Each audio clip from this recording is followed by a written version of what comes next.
ఉన్నత చదువులు చదువుకోవాలి, మంచి ఉద్యోగంలో స్థిరపడాలి అని ప్రతి ఒక్కరూ కలలు కంటారు. అలానే ఆ యువకులు కూడా భవిష్యత్తులో స్థిరపడి తల్లిదండ్రులకు తోడుగా ఉండాలని భావించారు. కన్నవారి కష్టాలు చూసి రాత్రింబవళ్లు కష్టపడి చదివి ప్రభుత్వ ఉద్యోగాలు సాధించారు. అమ్మానాన్నలు తమపై ఉంచిన నమ్మకాన్ని వమ్ము చేయకుండా పట్టుదలతో సాధన చేసి కానిస్టేబుల్ కొలువులు దక్కించుకున్న యువకులపై కథనం.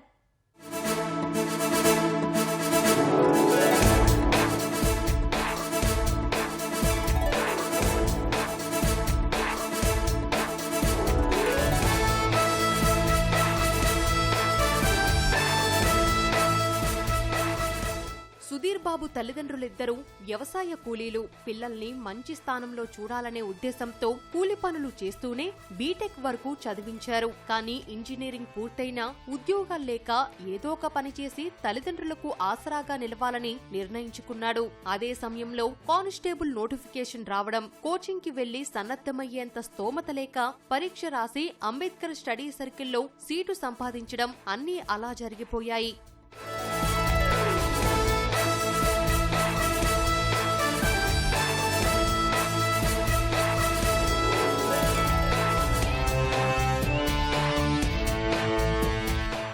స్టడీ సర్కిల్లో సీటు తర్వాత కానిస్టేబుల్ కొలువే లక్ష్యంగా చదువు ప్రారంభించిన సుధీర్ కు కోర్టు కేసుల కారణంగా నోటిఫికేషన్ వాయిదా పడటం కష్టంగా మారింది. అయినా పట్టు వదిలేయలేదు.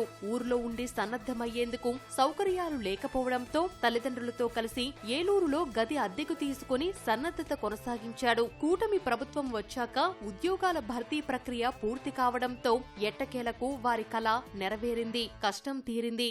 2022 నా గ్రాడ్యుయేషన్ కంప్లీట్ అవగానే నేను ప్రిపరేషన్ స్టార్ట్ చేశానండి. సో ఆ ప్రిపరేషన్ స్టార్ట్ చేసిన ఆ ఇయర్లోనే ఎండింగ్లో నోటిఫికేషన్ రావడం జరిగింది.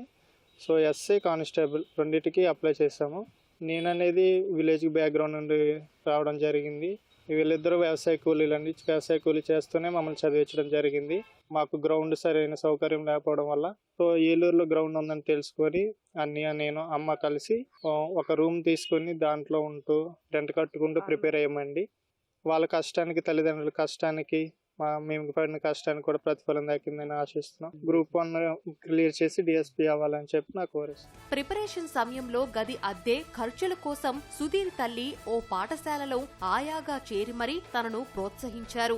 ఎంత కష్టమైనా పిల్లల భవిష్యత్తు గురించి ఆలోచించి కూలి పనులు చేస్తూనే తనకు అండగా నిలిచారు. పిల్లల్ని ప్రయోజకులు చేయాలనే ఆశయంతో కష్టపడి చదివించానని, ఇప్పుడు ఆ కష్టానికి ఫలితం దక్కడంతో సంతోషంగా ఉందంటున్నారు విజయలక్ష్మి. అయితే మాకంటే ఏమీ లేదండి.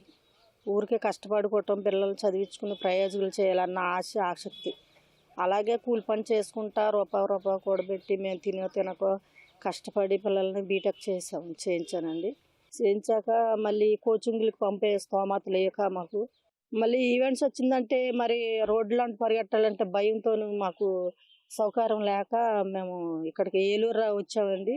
ఇది ఎస్సీ ఈవెంట్స్కి, కానిస్టేబుల్ ఈవెంట్స్ కూడా మేము వచ్చే ఇక్కడ రెంట కట్టుకుంటా మళ్ళీ ఈ పిల్లలకి సరైన సౌకర్యం పెట్టాలి అనేసి నేను ఇక్కడి నుంచే కూలి పనికి వెళ్తూ ఉండేదానండి. ఇంత కష్టపడుతున్నా దగ్గరకు వచ్చాడు పోస్ట్ పోన్ అవుతుంది అనేటప్పుడు మా బాధాకరంగా ఉండేదండి. ఎందుకంటే తట్టుకునే శక్తి మాలో లేక. అలాంటి విషయంలో ఈ పోస్టులు వస్తాయా రావా, తీరన్న భయం కూడా మాలో ఉన్నదండి. కానీ ఇప్పుడు సంతోషంగా ఉంది. అజయ్ బాబుది మరో కథ. అరెకరం పొలం ఉన్నా మెట్ట, నీటి వసతి లేక తల్లిదండ్రులు ఇద్దరూ కూలీలుగా పనిచేసేవారు. తండ్రి తాపీ మేస్త్రి. 2018లో డిగ్రీ పూర్తి చేసిన అజయ్ ఆ వెంటనే ప్రభుత్వ ఉద్యోగాల ప్రయత్నాలు మొదలుపెట్టాడు. అప్పుడే కానిస్టేబుల్ నోటిఫికేషన్ రావడంతో దరఖాస్తు చేసుకున్నాడు. కాకినాడలోని ఓ ప్రైవేటు కోచింగ్ సెంటర్లో చేరాడు. అక్కడే గది అద్దెకు తీసుకుని చదువుకుంటూ కానిస్టేబుల్ ఉద్యోగానికి సన్నద్ధమయ్యాడు.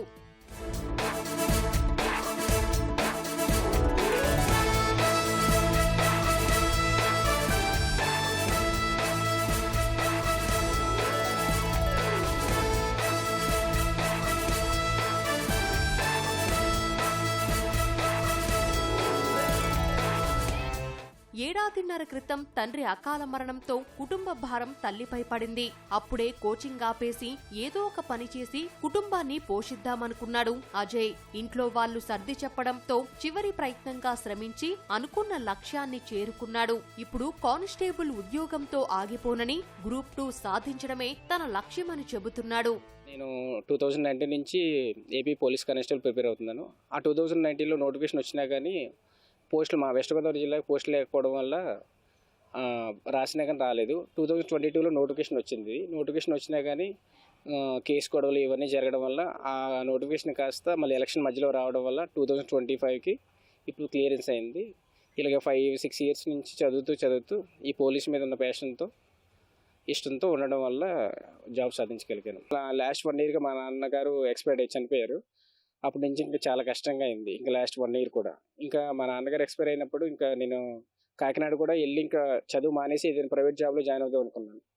కానీ సరే ఇంకా ట్రై చేద్దాం, ఇది లాస్ట్ నోటిఫికేషన్ కదా, మళ్ళీ సరే ఎందుకు మిస్ చేసుకుందాం అని చెప్పేసి ఈ నోటిఫికేషన్ బాగా చదివి హార్డ్ వర్క్ చేసి జాబ్ సాధించాను. దీంతో అయితే ఆగను, మళ్ళీ నెక్స్ట్ వచ్చే ఎస్ఐ నోటిఫికేషన్ని బాగా చదివి దాన్ని కొట్టాలనుకుంటున్నాను.